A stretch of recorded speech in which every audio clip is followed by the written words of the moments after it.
What's up, y'all? Today is a very, very monumental day. You know why? Because I'm alive. I'm here.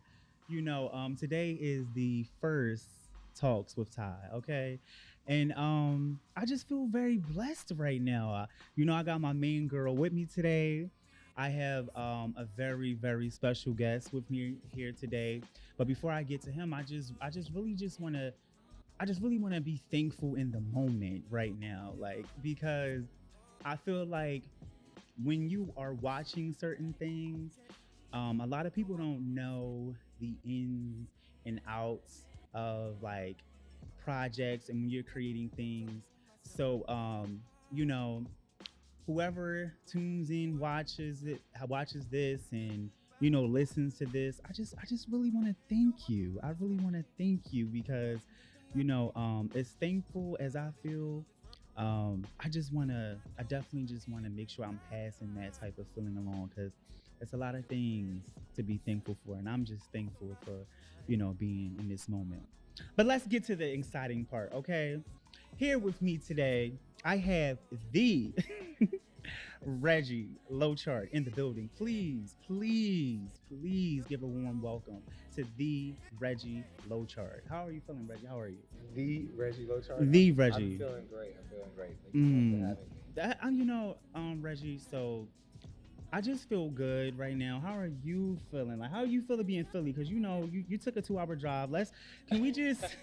I gotta thank Reggie for taking this 2 hour drive. I feel like me just telling you something. You can tell somebody a lot, but it takes a certain person to actually hold their end and their word. And I feel like you had your word, and I really appreciate that. Well, first and foremost, I have to say that I'm absolutely a man of my word. So Yes.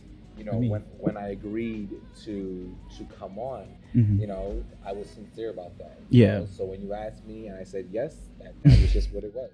Yes. My word Yes. is my bond. So Yes. absolutely. So don't worry. I'm very happy to be here. I Thank you for appreciate having that. me. I appreciate that.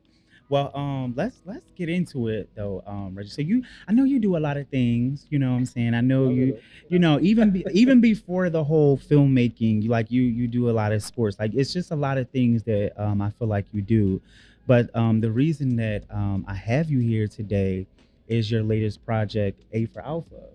So I know let me just speak on it firsthand. I was invited to Reggie's screening. Congratulations, by the way. Thank you so much. Thank you. Um, Me being there and just watching the movie, I was very you know, taking into the movie, and I was really just wrapped in about the emotion and the storytelling that I felt like you were portraying, and I was like, wow, this is really good. You know what I'm saying? I feel like when people do things, when they work on projects and stuff like that, and when the messages that you're trying to deliver is actually received, I feel like is very big. And I feel like the way you, portrayed it and created that project, I felt like it was an amazing piece.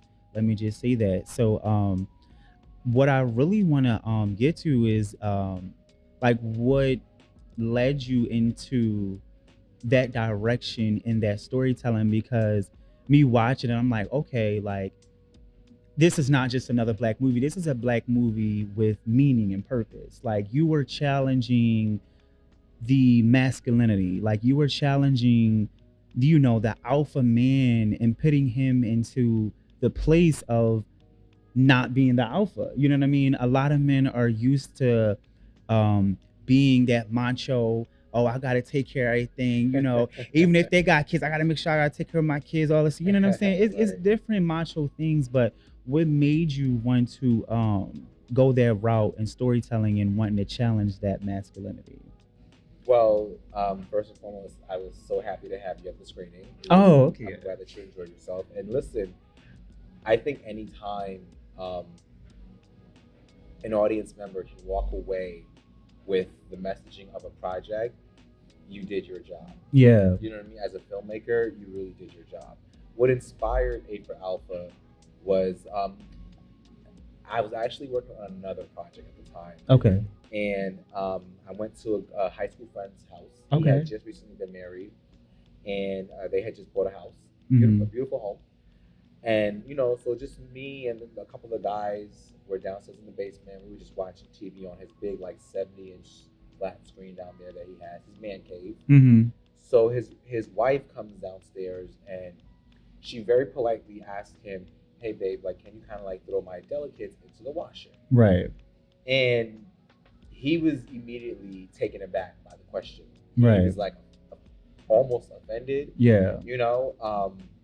He was like, "Nah, I ain't doing that." Right. You know what I'm saying? And honestly, when he said it, I thought he was joking, Mhm. because it's like it's so minuscule. You know what I mean? Like it's we're in the 21st century. It's not like people are washing clothes by beating on rocks and stuff like that. Like, I mean, you have this beautiful house, you have a washer and dryer. Yeah. Just throw the thing in a washing machine and forget about it. Right. You know what I mean? Like, it's so simple. Yeah. But like, he was completely adamant about not doing the laundry for her.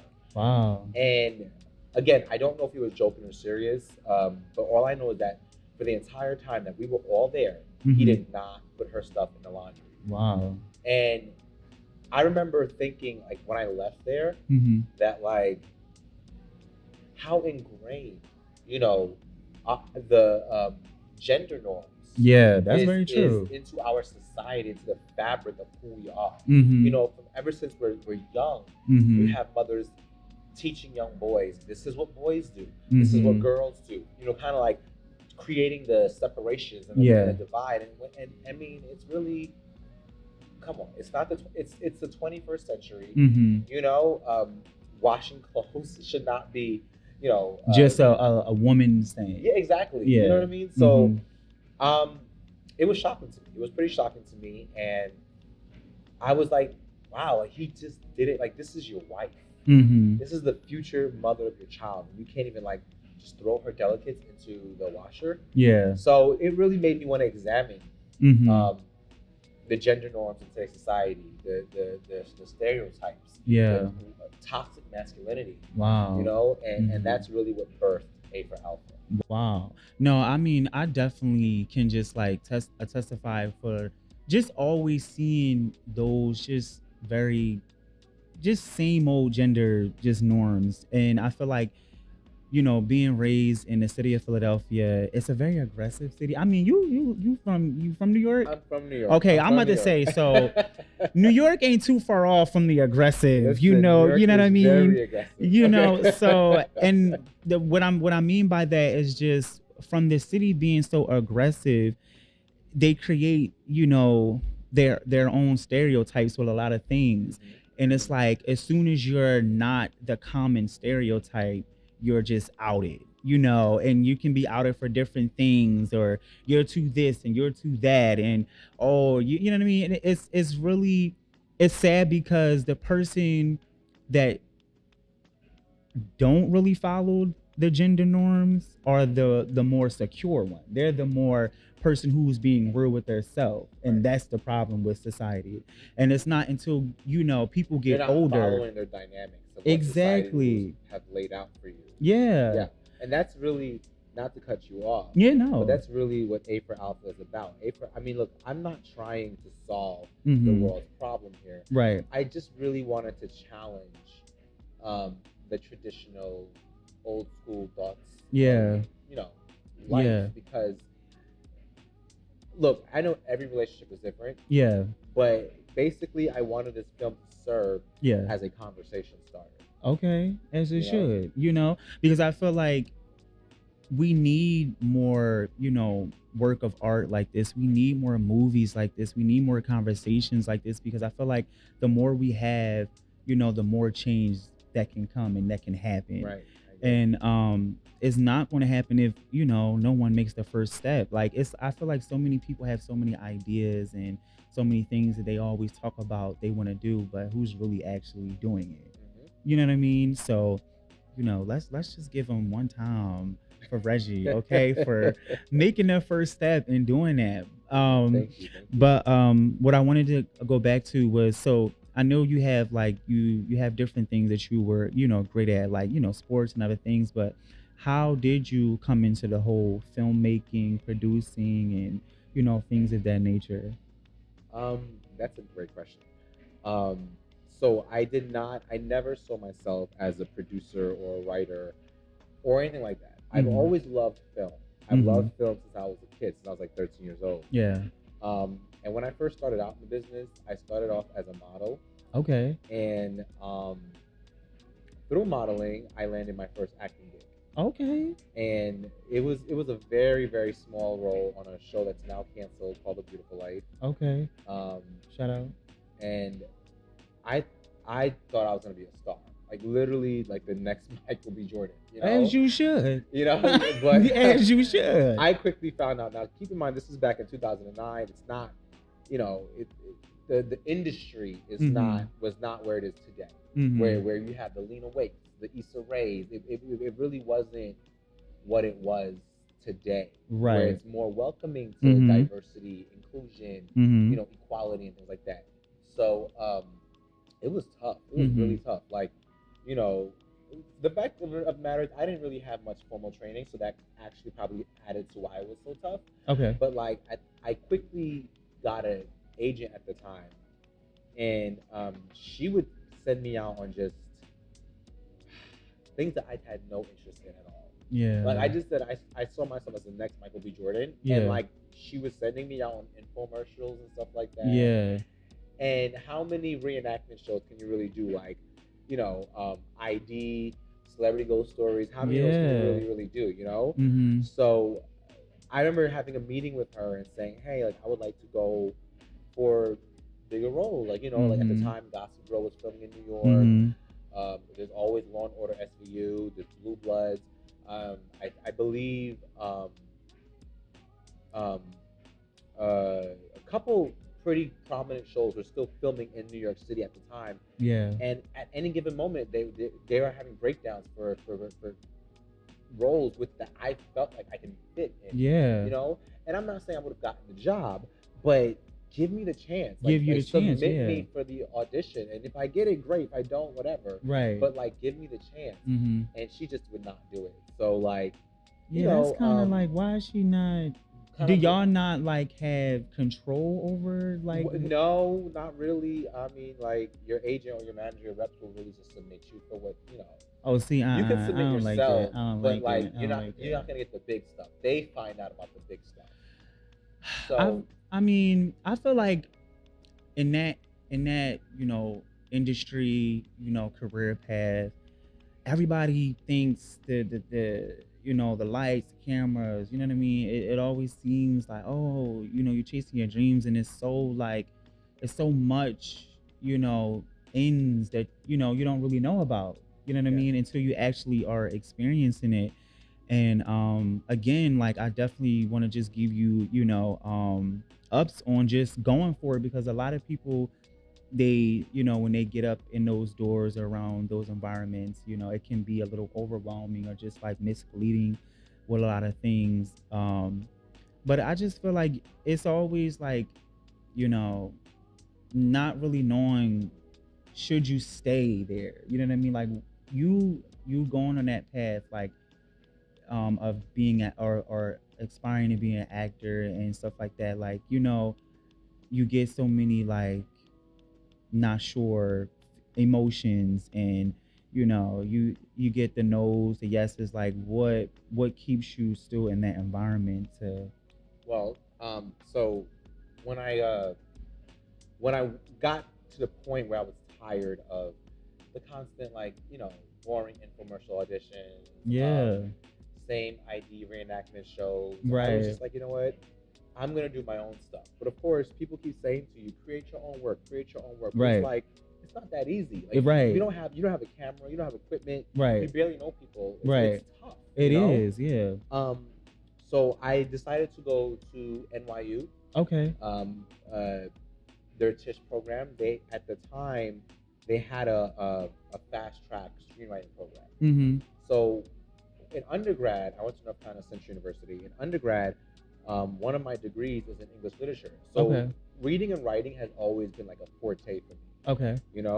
But it's a different kind of reading and writing when you're doing a whole screenplay. Okay. You know, you have to learn about character development, story structure, you know, all the ins and outs that makes a polished script work. Right. So I took the course at NYU, Mm-hmm. and I just got fed up. I got fed up of me asking and bringing it up in meetings or emailing her and saying, hey, why don't you send me for this? Because at this point, you know, when you're in an industry like the film industry, Yeah. it's a small community. Yeah. You make friends, you Yeah. meet other actors, and you know, Facebook was big back then. It's Yeah. still big now, but you know what I mean. Yeah. I do. So like your friends would message you on Facebook and say, Mhm. hey, I just auditioned for this role on Gossip Girl, and you're Mhm. like, wait, what? You know, Right. and you're like, How are you getting these roles? these roles? Right. And I'm not. And you've been doing it longer. Literally, you know. So it's Yeah. like, so you get to the point where you're like, okay, well, my agent is not working on my Yeah, behalf. she would have had to go. You know, so I took the courses at NYU, fine-tuned the art of screenwriting. I literally never saw myself going into this, but it's Mhm. like I did it because I felt like it was the only way I was gonna be able to tell the stories that I wanted to tell. Yeah. And of course, it's the only way that I felt like at the time I was gonna get work. Wow. You know, because I didn't feel like no one was really checking for me. No one was really like knocking on doors to want to book Reggie Lochard. At least that's what my agent at the time made me feel like. Yeah. So by default, by necessity, I kind of was thrown into producing and writing. Yeah. I've always wanted to be the actor. Yeah. That's what I started out with. Yeah. But I think because I wanted to survive in this business, I wanted to, first and foremost, to start out, I wanted to show her that I can do this. Right. But I remember when I was in my first project, my first short film, I really enjoyed the process. Yeah. I enjoyed the process of creating the whole thing. Yeah. Like, because being in control of the whole thing, like, this is like your baby, you know? I enjoyed that process. Wow. And I kind of caught the bug. Wow. And from there, yes, I still wanted to be the actor, Mm-hmm. but now I started writing more. Like the ideas that I had in my head that I never thought was possible, that I never saw myself executing. I'm like, maybe I can do this. Right. You So know? being in that place got you into that producing and creating place. Exactly. Wow. Yeah. You know how they say like you give enough pressure to a coal and it becomes a diamond? Right. Well, I feel like the steps of my life, Mm-hmm. getting this lackadaisical agent, Mm-hmm. you know, sending me on these crappy jobs, Yeah. you know, it forced me, the pressure forced me to have to kind of like burst into like who I'm supposed to be. Wow. You know what I mean? Like That's a word. I would have never went to NYU. All right. I would have never produced my own project had like she been doing what she was supposed to do. Okay. Because if I was auditioning and you know whether I was booking or not booking, I would have just kept on that same path. Because Right. she's sending me out there.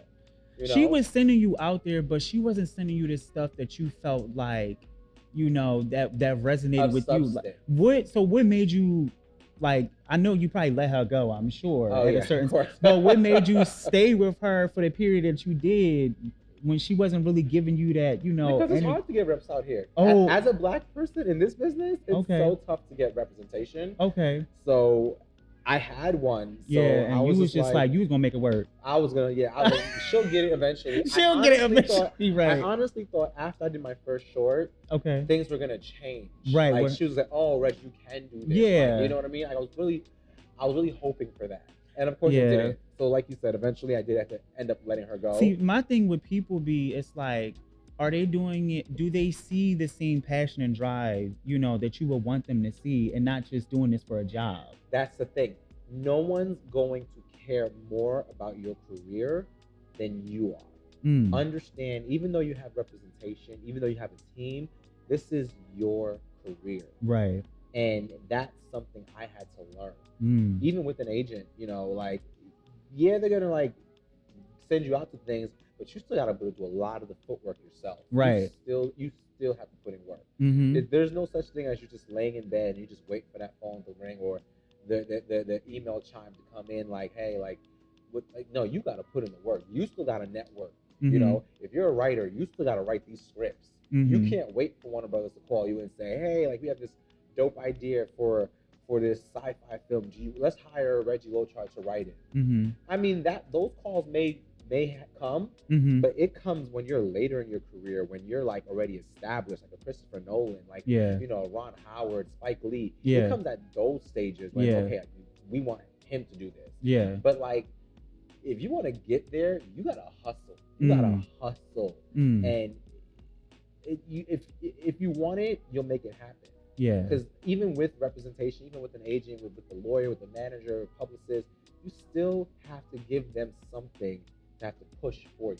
Wow. You know? That's big because like with me, like I get representation is so big, and someone, you know, going in and representing me in whatever environment and building, it's like I don't want to feel like just another number. Like, no, when you're representing me, no, I have the Tyrone G. I'm the reason why y'all should be lined. Right, you know what I mean? right. I don't want to just feel like another number. Right. And you know, I don't know. That's being just in that field itself. Like I know how intense it could be. You know what I mean?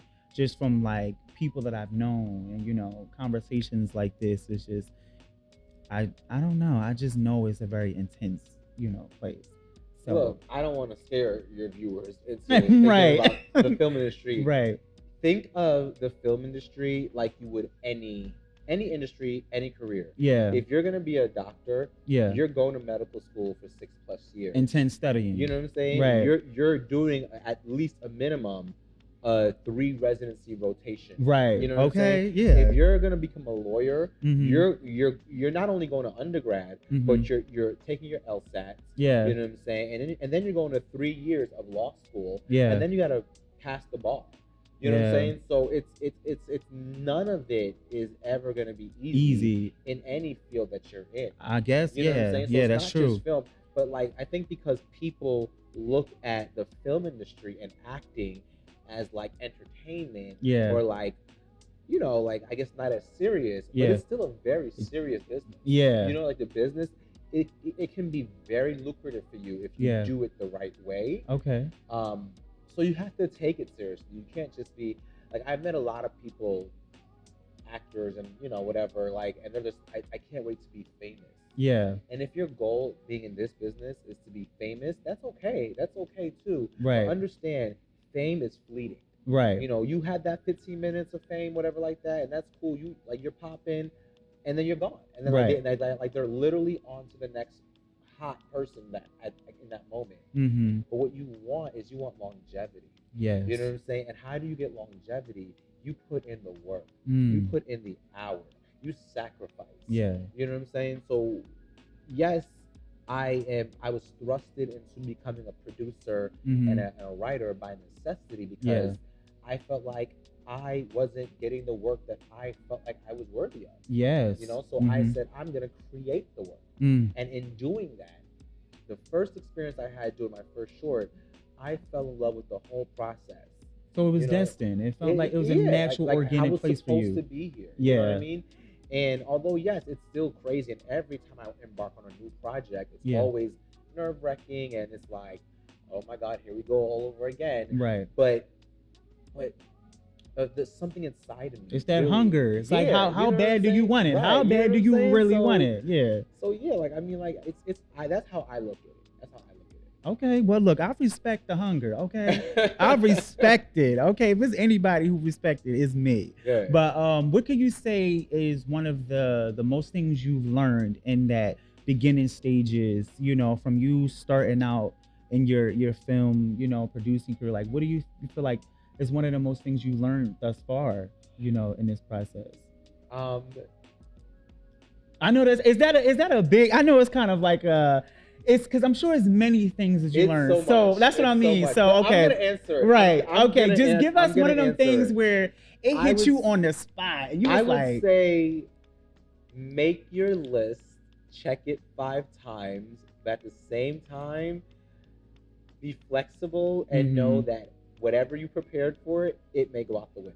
oh wow, okay, yeah, that's So true. Be prepared. I can, yes. Be prepared down to the T. Okay. Like, check everything 5 times over.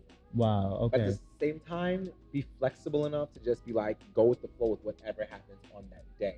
Right. Because the craziness about productions or putting on a project or doing a project is that you may have a whole blueprint of expectations too. and then like the day shows up where your first day on set and everything just goes that could go wrong goes wrong. Goes and that wrong. is honestly how productions work. And you should have to be flexible enough to be able to navigate the waters and still pivot so you can execute successfully. Wow. And not be know how to operate under pressure. Wow. So that's one of the things I've really learned. I mean, there's so many other things, but definitely being flexible is a big one. Yeah.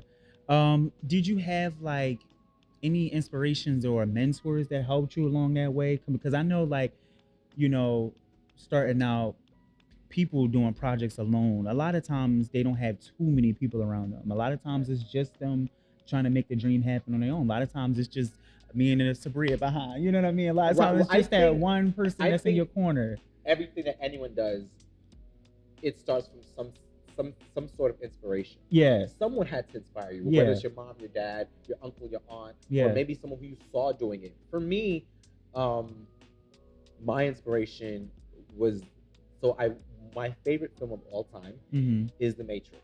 I love The Matrix. It's such a good film. Yo, wait, real quick. So, because I love The Matrix, but tell me, y'all can't see Chloe and Holly and making the Matrix movie. Tell me y'all can't see that. I would love to see them in there. You can't see that? I would love to see them in there. They are extremely talented. They are. I can just see them like in that type of light. I don't think. Like, I don't know, some sexy leather. I'm not going to be negative on anyone. It's not negative. Is it because of their video that they had the leather on that makes you think I think that's what it is. All I know is. That's what it is. All I know is when I thought about The Matrix one time, and I seen it. Chloe Halle in the role, huh? I can see it. I'm just saying, I can see it, and I feel like they brothers and pitch that to them. My thing is, you remember the twins they had in the original one, or of course, yes, the okay, tell me that would not be like Chloe epic. and Halle are not twins. They're not, but they're sisters. But they got the whole dreads thing going on. Okay. You know what I mean? The whole sexy leather. They would give that Matrix a whole new vibe. Really? I'm like, okay, I can just see that. You know what I mean? But back to what that was just my thought when I. No, I get it. Listen, I like Chloe and Halle too, and I think that they're very talented. I'm just saying, maybe you're gonna have to make it happen. Make it happen. Me make it happen. Yeah, make it happen. Okay, we'll see. Warner Brothers, you hear that, right? He wants to make this happen. Yeah, listen, so make it happen. I'm trying to help y'all out, okay? But your inspirations, you were saying. So so after watching The Matrix, like I said, I've always loved film when I was a kid. I was always fascinated, but growing up, I'm a 90s. I was born in the 80s, but I grew up in the 90s, and you don't really see many black faces or actors on TV. Like, we had Denzel Washington, Jamie Foxx. We had a couple, but it was a small pocket. This is all you're gonna get, y'all. Y'all better get used to this. It was a cute struggle, literally. But you know what I mean. So it wasn't a lot of inspiration. But when I saw The Matrix, I was blown away. Yeah, me by too. just what the film did. I was 13 years old when I saw it, and I remember thinking to myself, if I could ever do something like that. Like, most people grow up in this business and they want to get an Emmy, an Oscar, or a Tony.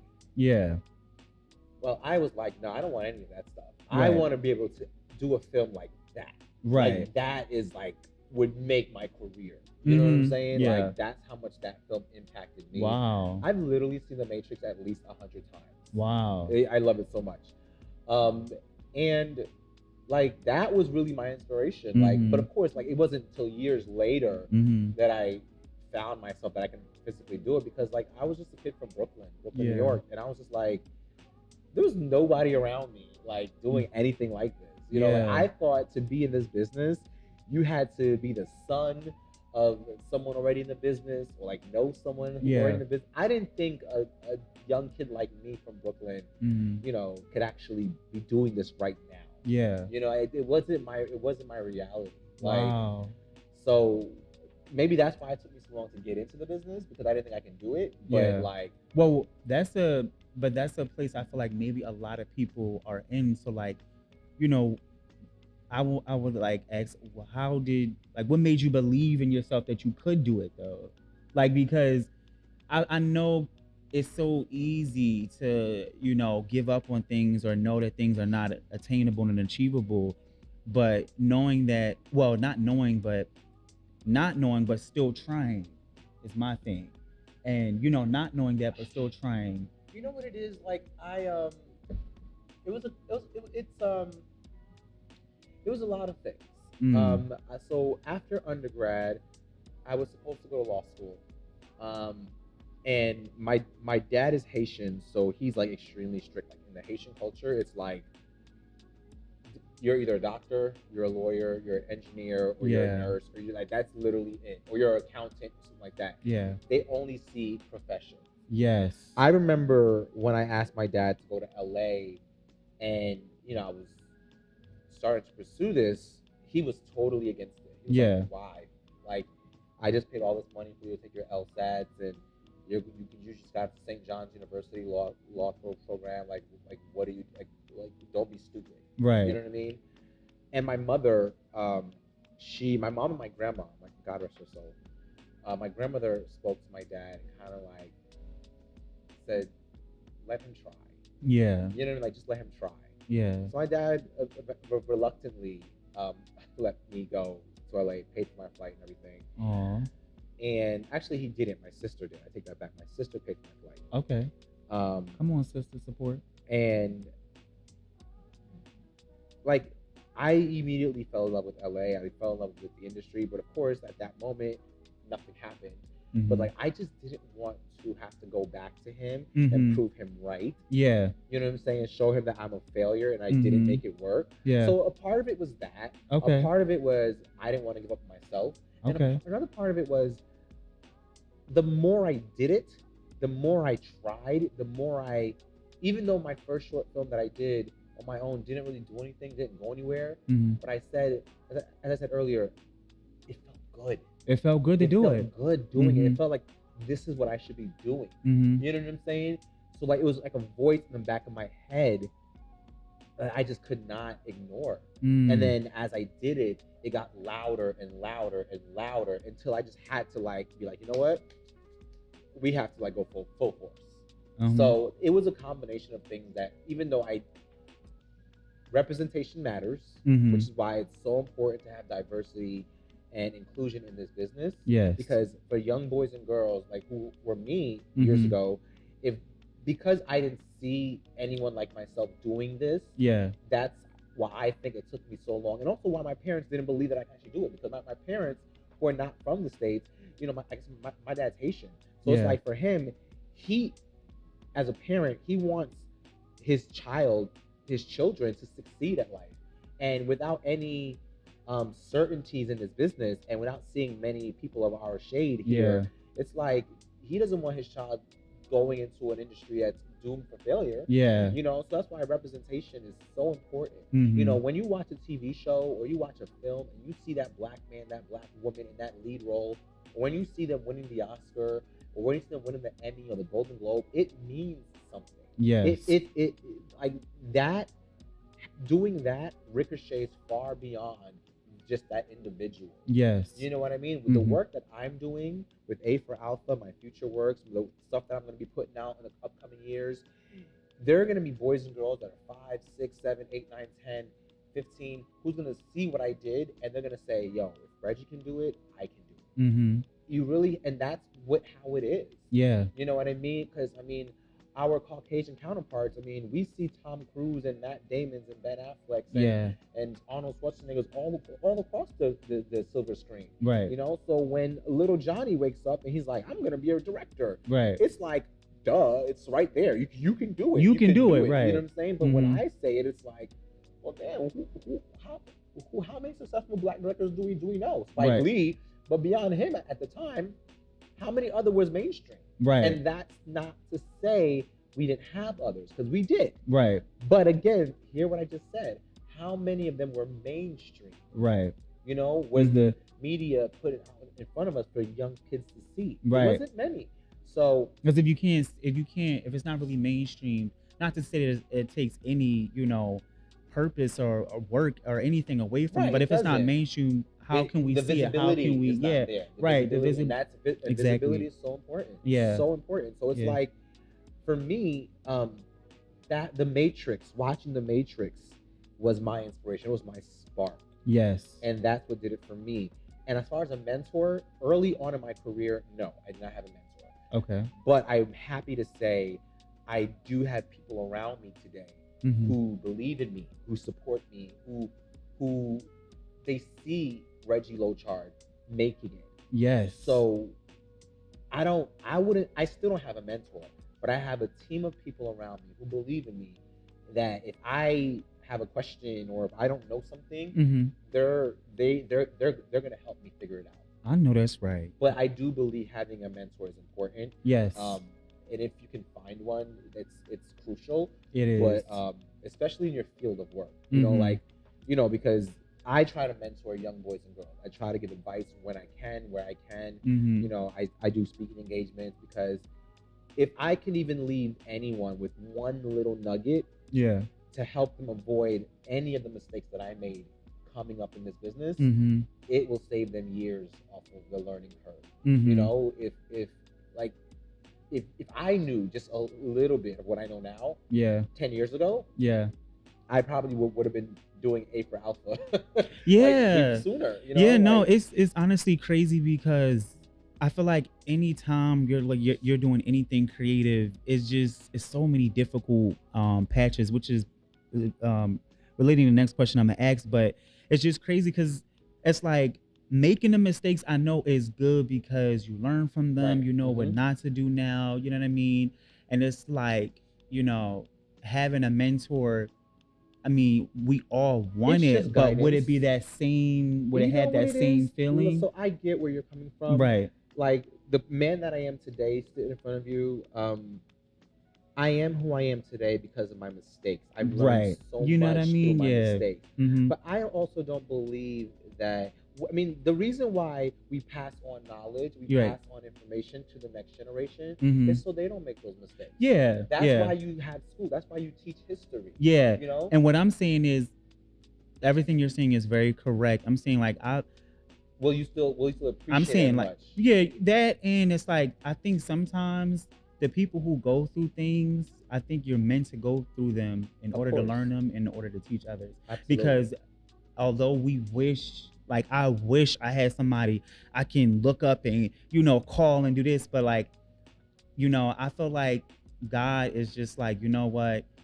I don't want to make it easy for you. I feel like that's what he's like. I'm not making it easy for you, because everything that I feel like he's making you and he's making me, I feel like he's making those stories so we can tell other people. I think some people, it's not that I know some people are legitimately chosen.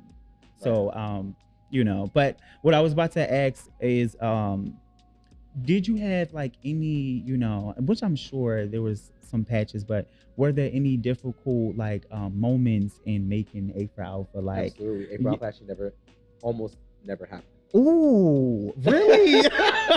Wow. Why? Sure. Yeah. Listen, I am not gonna go into full detail about writing. We ain't trying to get sued, y'all.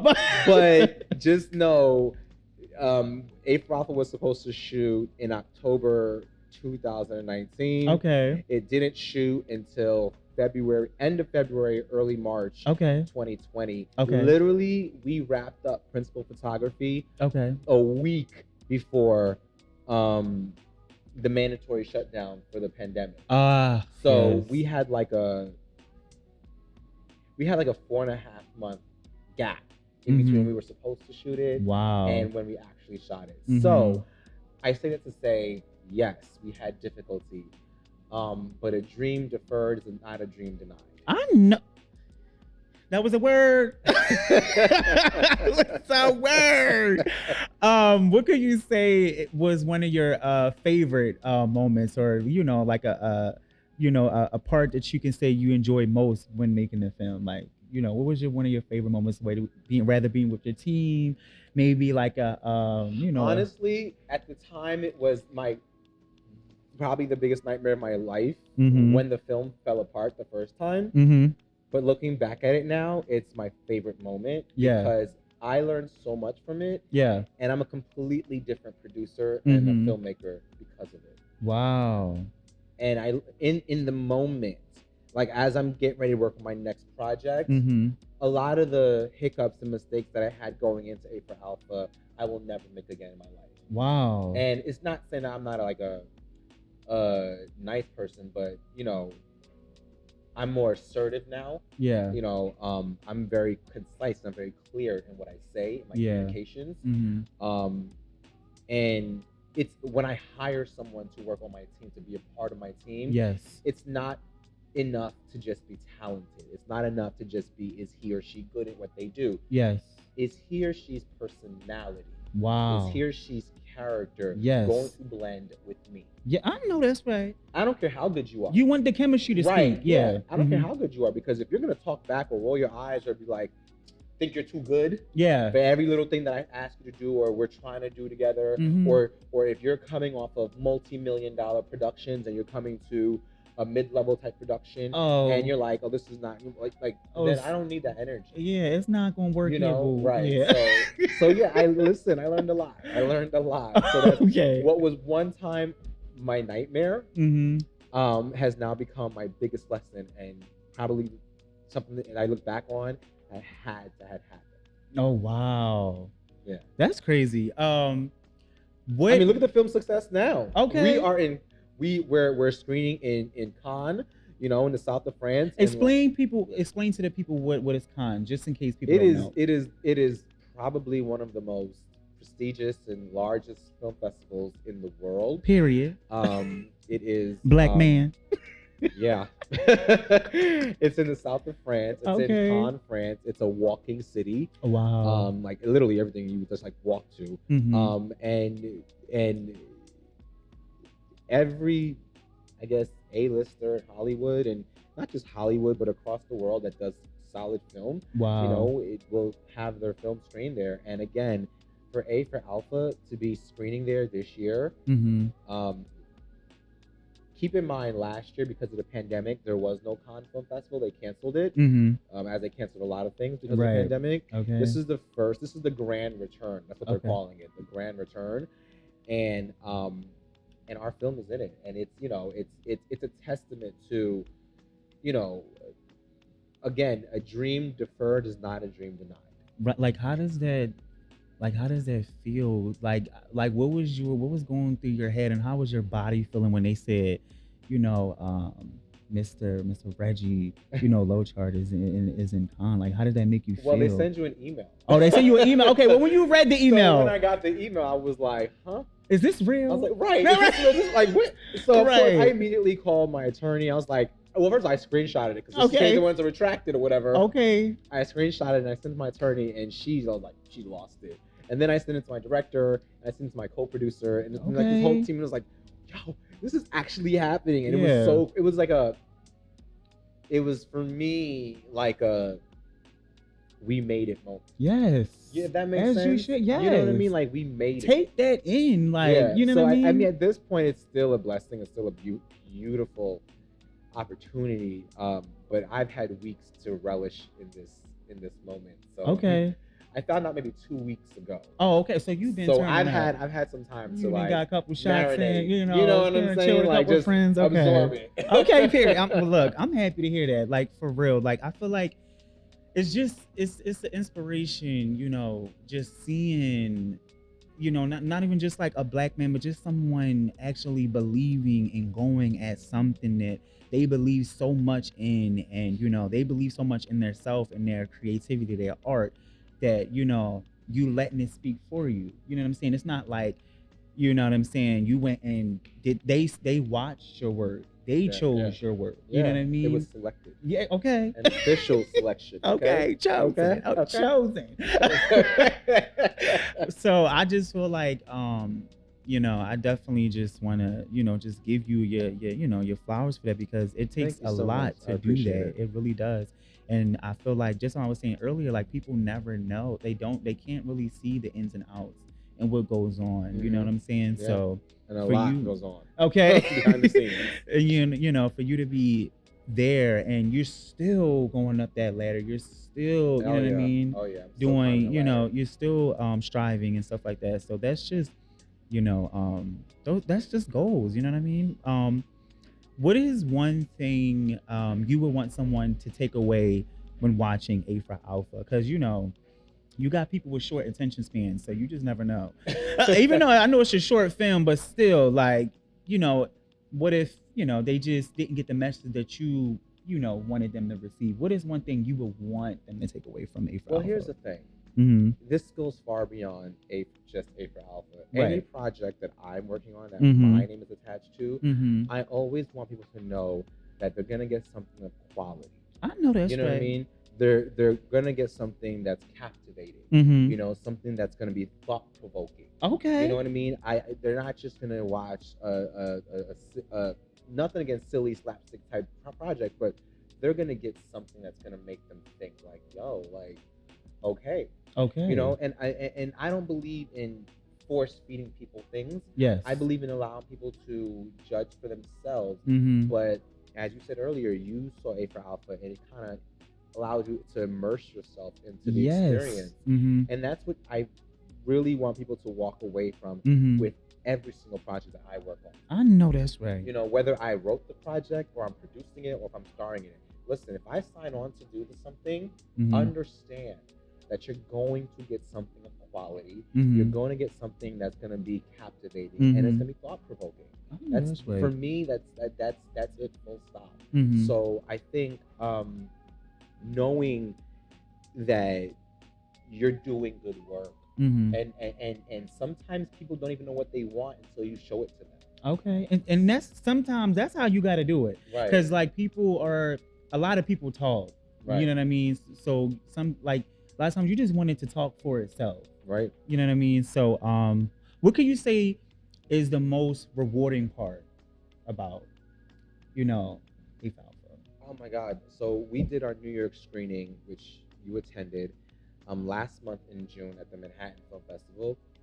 And I don't know if people knew I was sitting in the back of the theater. Okay. But I sat in the complete back. I'm talking the last row. And I did that not because like I wanted to hide from everyone. Mhm. No. I did it because I wanted to genuinely watch people's reaction to the Mhm. film. It was a lot.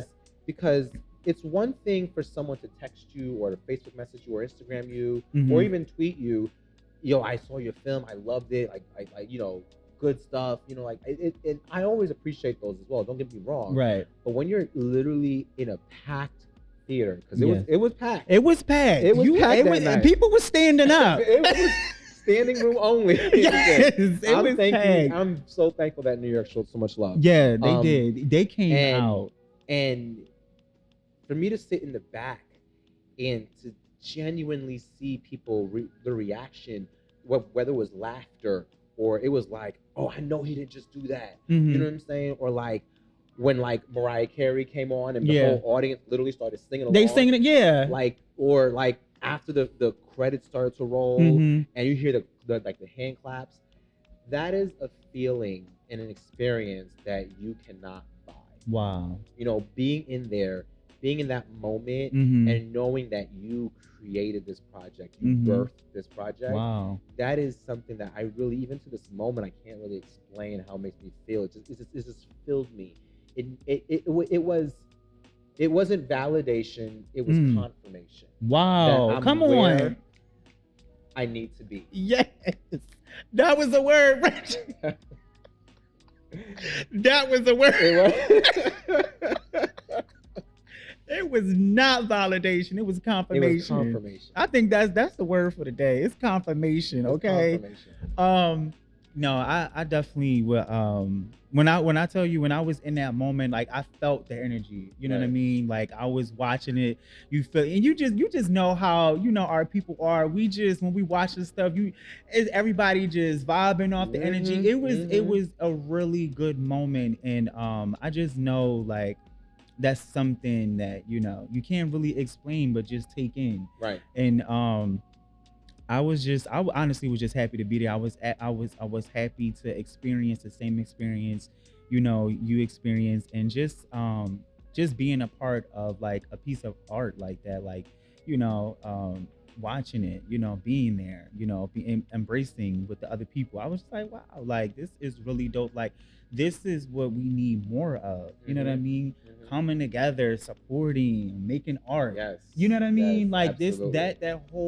that whole moment was just like it was just beautiful. Like it was simply just beautiful. It was art.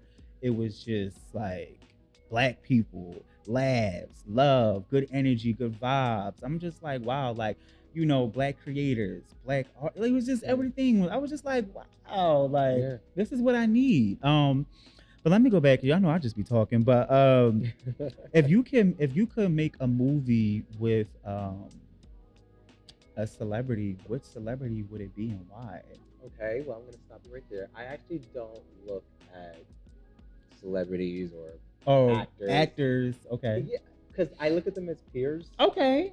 As you should. Okay. So I don't really get too entrenched too much in, in like, oh my God, it's like, I mean, Halle Berry is Halle Berry. Don't get me wrong, but I'll still make that phone call and hire Halle Berry in a heartbeat. Okay. Period. So I love Halle Berry, by the way. I love her too. Listen, that is one of my faves. I gotta get something for her. I might get her on my next project. You please. Listen, I might just, if you get Halle, shot in the dark. Let me just be the assistant of the day, just so I can get her some water, like Halle. Listen, let me get my agent on the phone. Okay. I just had a thought. Listen, because I'll be like, Halle, girl, what you getting Catwoman, girl? Okay.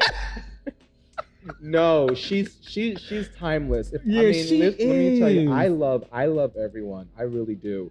From the Angela Bassett, to the Halle Berry, to Morgan Freeman. He's God to me. Yes, he is. Okay. Denzel Washington.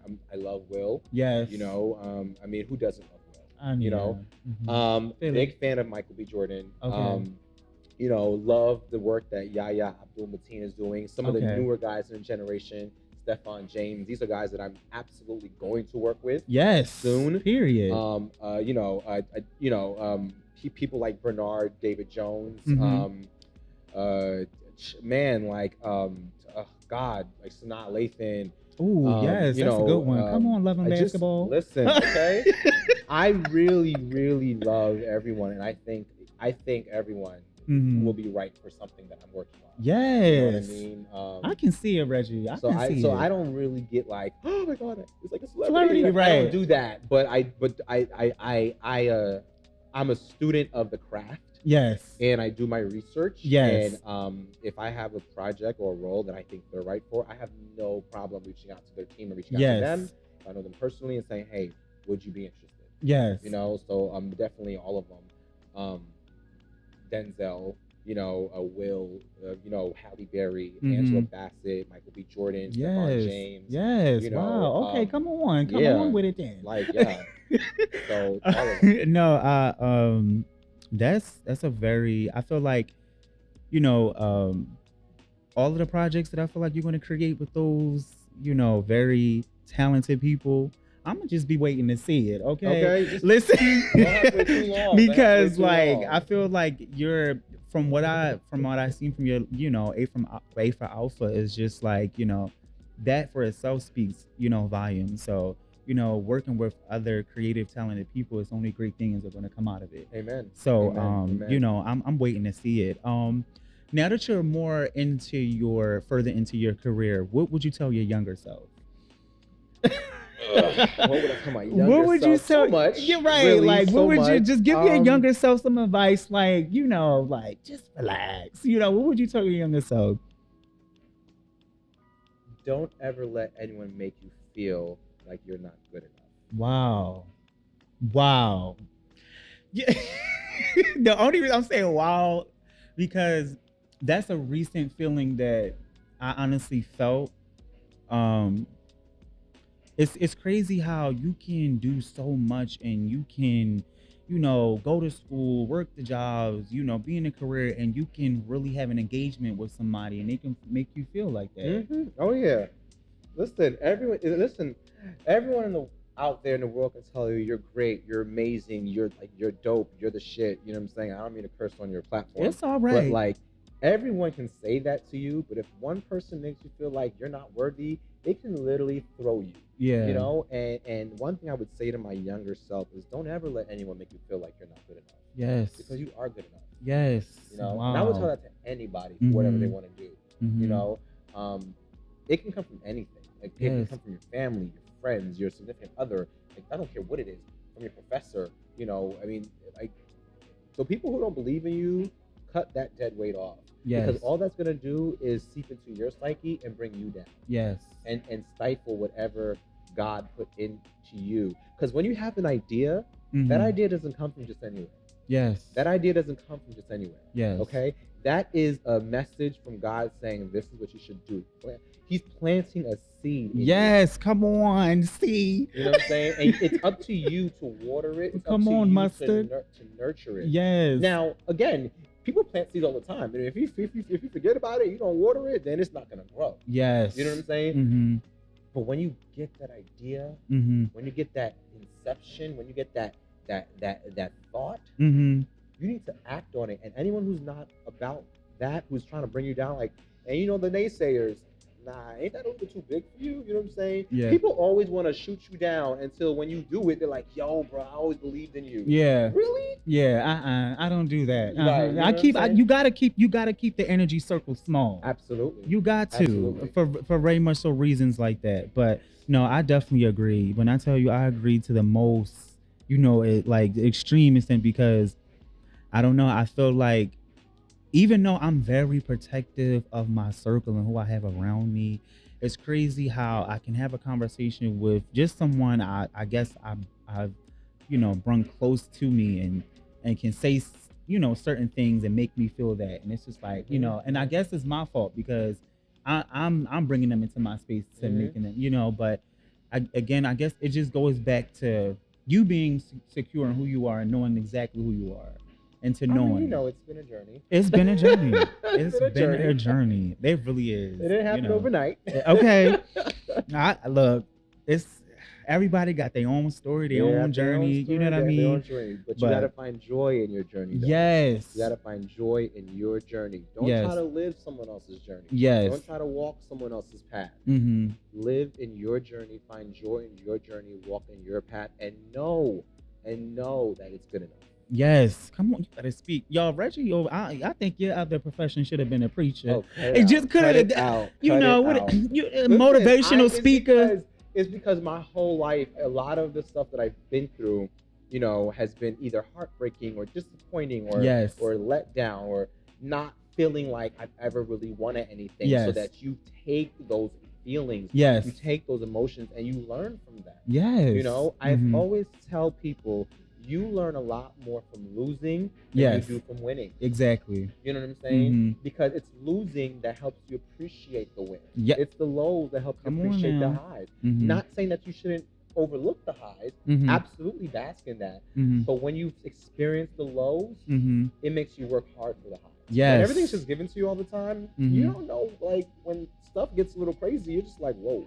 Like, you're not going to know what to do. Right. You know what I'm saying? So that's why I am the way I am today. That's why I speak the way I speak, because it's like, look, I get it.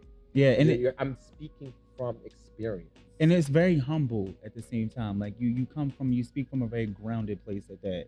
You know what I'm saying? I feel like a lot of people, when they start to move up in their career, and I definitely feel yourself, be you, do your thing, but just keep that humbleness about you. I try to be boastful, and God's swap me right back down. Yeah. So I don't boast too much. I don't boast.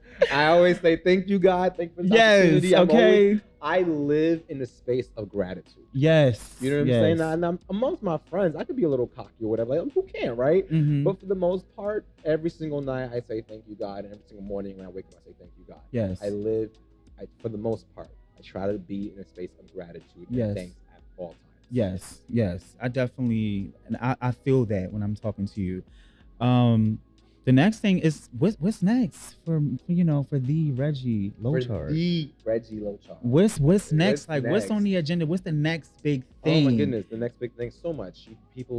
Everyone needs to stay tuned Yes. in me, because I have projects coming out. I'm actually literally working in development for my first feature film. Okay. Period. So, yeah. Round of applause. Round of applause for that. Round of Come applause. on. We need this. We need to hear it. We need it. Come on. Like And we we need to need speak it. into existence. We need to Yes, make this happen. come No, yeah, for on. sure. I don't really want to divulge too much into Yes. what it's about, Okay. but just know that I'm absolutely working actively right this moment Yes. on my first feature film, and it's already, like, the script has been resonating with a lot of people. Yes. And I'm definitely building a solid team, and I can't wait to be able to share more information about it. Yes. As the months go by. Yes. And I'm gonna touch base with you when you go to your You go to your big, premiere, and I need all that information. You go to con. I'll send you pictures and stuff. Yes, I gotta share it with the I gotta share it with the viewers. After they see, they're gonna be like, they want to know what's up. Okay. You know what I mean? So just congratulations on all of your endeavors, everything that you are set out to achieve and do. Just like when I tell you, just big ups to everything. I really Thank you so much. Thank you. I just love seeing people just actually believing in what they're doing and having that it's a natural organic drive, a natural organic passion. So definitely I'm just giving you your flowers all day. Thank you so just giving much. you your flowers, like I will take them. Yeah. I will take them. The last thing I wanted to ask is any advice you would give to any filmmakers, producers, or anyone who you would just want to speak to, or who would watch this and maybe they have an interest in It's two things I want to say. Okay. The first thing is believe in yourself and do the work. Okay. No matter what. Believe in yourself and do the work. Because the minute you start questioning yourself, it's good to question yourself, but the minute you stop believing in yourself, yes, it will resonate in your work. Yes. Okay? That's the first thing. And the second thing is find your tribe. Yes. And what I mean by find your tribe is find the people who are for you. Yes. Because those are the people, when you're up, when you're down, this is a crazy business. Yes. This business of entertainment. Yes. You're not always going to be up. And that is the reality, and everyone needs to know that. Yes. Just last year, we saw the whole Jada Pinkett and Will Smith situation, and Will Smith was like, he wasn't working for a couple of years. And it wasn't because he didn't want to. He's Will Smith. Right. But he just wasn't putting out films. He had some personal stuff he was dealing with. Yes. Things happen. So I say to say, when those moments in life happen, when if you're a writer, if you're a director, if the ideas aren't coming to you like they used to, the creativity is not coming to you, and you're in a low point. Yes. And even though your manager, your agent may be breathing down your neck, like, where's the next script? Yes. Or what are you doing? You know what I'm saying? Like, have your tribe. They're the ones who's going to keep you sane and let you know that, like, you will get through this. Yes. And you will come back because you are the shit. Yes, period. You know what I'm saying? On that note. And whether you're high, you're low, they're going to be with you, and they're going to keep you consistent, level-headed. Yes. When you see people who fly too close to the sun and burn, there are those people who unfortunately just don't have the right people around them. Yes. To keep them grounded. Yes. I mean, like for me, it's my family and my close friends. They'll tell me in a heartbeat, like, go sit your ass down somewhere. You know what I'm saying? Right. If you don't shut up, relax. Right. Like, relax. Right. Like, they don't care how packed I can sell out a theater. They don't care. I mean, they care. They care. But they're still going to talk to me the way they're going to talk to me. Right. You still Reggie to them. Absolutely. and I love that. Right. You know? But when you see people walking on eggshells around certain celebrities or whatever, it's like, because you really don't have that right core group with you. Yes. If people are too scared to talk to you, that's when you can go off the hand. Because who's going to tell you? Who's going to check you when you do something? Because it'll happen. Okay. When you got all that money and you got all that fame, sometimes it goes to your head a little bit. And you got someone who's going to lets you know like Mm-hmm. So that's the two things I would say Mm-hmm. is always believe in yourself and do the Yes. work Mm-hmm. no matter what, Yes. and find your tribe. Wow. Well, on that note, guys, I feel like today was just amazing. Any last words you want to go before we close out, Mr. Rich? Well, Mr. yeah, Reggie yeah, Lochard? yeah. I mean, Any like last you were words? telling the people to follow me and Yes, keep up with me. yes. So, So, please put your social out there. So Where I they can am find you. on Instagram, Twitter, and Facebook. Yes. But my Instagram is Reggie Low 24. That's REGGIELO24. Yes. My Twitter is basically my name. It's just Reggie Lochard. That's Yes. REGGIELOCHARD. Yes. That's my Twitter. It's just Reggie Lochard. And the same for my Facebook. It's just Reggie Lochard. And if you guys want to keep up with my film, A for Alpha, A for Alpha is on Facebook and Instagram. It's A for Alpha Film. That's literally it. It's A for Alpha Film, and you can find it on Instagram and Facebook. And you can also check out the website. It's www.aforalphafilm.com, and you can literally look up everything on the project. You can watch all the trailers. You can read on our director, on myself, the cast, the crew. Yes. And learn more about me and what I have going on. Come on, please, y'all. Y'all have to go watch that film. Y'all have to. Coming to a city near you. Coming to a city near you. Okay, period. We'll be in Atlanta next month, actually. Really? At the Bronze Lens Film Festival. Atlanta is like my second home, so I'm gonna, once you out there, Reggie, I feel like we just always gonna be in the same space. You gonna have to, you know what I mean? When you out there, when you around them people, I'm a phone call away. Bronze Lens is one of my favorite festivals, and it's an Oscar qualifying festival. So it's one of the big ones. Okay, listen. So I'm a phone call away. To win all the big ones. I'm all about as winning you awards. should. As you should. Why go small when you can go big? I will not go small in anything I do. As you should. That's the mindset you gotta have. You listen. It's cute, when you're small to think small. But when you have enough to go big, you better always go big. Even if you're small, you better think big. You better think big. Because here's the philosophy behind that. You shoot for the stars. Yes. Even if you only land on the moon, you're still a lot higher than everybody else. Yes. Okay. And I feel like having that mindset is always just striving to things that you, even though you can't see it as clearly, the fact that you're going in that direction, you're closer to getting to it than you were yesterday. And not by sight. Yes. Walk. That's the word. Walk by faith and not by sight. Okay. I feel like if I had tattoos, I would have gotten that tatted. But listen. Don't get me started on tattoos. Okay. But I definitely just want to thank you for being here today, Reggie. Absolutely. Because today was amazing, y'all. Today is my first recorded Talks with Ty. Congratulations. You know what I mean? I remember my first, and not recording, but my first project. Yes. Just kickstarting my career and what my dreams. So this is a big deal. So I'm so happy to be like your first. Yeah, Reggie Lochard is their first guest. Okay, this is monument. It's a day in history. Honestly, they're gonna remember this day like this man was always the same. And he was able to get. He was able to get Reggie Lochard. The Reggie Lochard. Okay. The Reggie Lochard. But yes, guys, I just want to thank Reggie again. I want to thank, Sabria. Oh my gosh, y'all. Without her, she's behind the scenes. But my girl, she makes sure I'm together. Okay. That's what you call a team work. Okay. But yes, I want to thank Sabria. I want to thank everybody who viewed and listened to this when this drops out. And I want to thank God. Amen. I feel very blessed to be here. I feel very blessed to be doing, what I'm striving to do and what I am doing. So I just want to thank everybody. With what you are doing. Y'all know how we, how we gonna sign it out. Make sure y'all tune in next time. With Talks with Ty, and make sure y'all stay tuned for a short clip of A for Alpha. It's gonna play right after this, and I want y'all to go see that. Y'all have to go see it. It's mandatory. I'm making it mandatory. Okay. If you don't go see it, y'all gonna see me. No arguments from me. You know what I'm saying? Y'all gonna see me. But yes, y'all. I'm gonna see y'all next time.